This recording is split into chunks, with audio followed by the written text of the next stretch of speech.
উঠছে উঠছে উঠছে।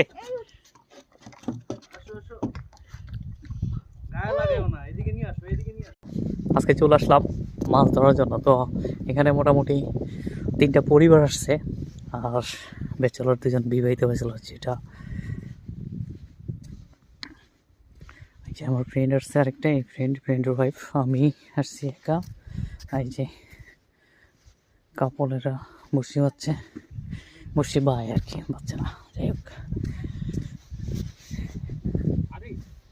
তো এখন আমরাও ট্রাই করবো আমরা মাছ পাই কিনা। প্রতি বছর এখানে যেটা হয় সেটা হচ্ছে আপনার কিছু পাখি আসে, এই ইয়েগুলোতে পাখি এসে বসে বসে ওরা ডিম পাড়ে।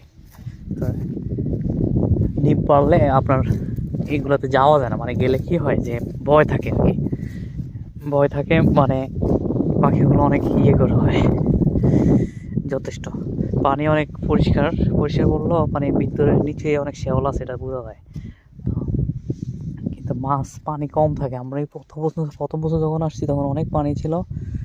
অবশ্য আমরা মনে হয় অনেক আগে আসছি, তখন মাছ পাওয়া যেত খুব ভালো একটা। এখন মাছ পাওয়া যায় কিনা জানি না। তো ভাই, পুলিশ আইয়ে পুলিশ আইয়ে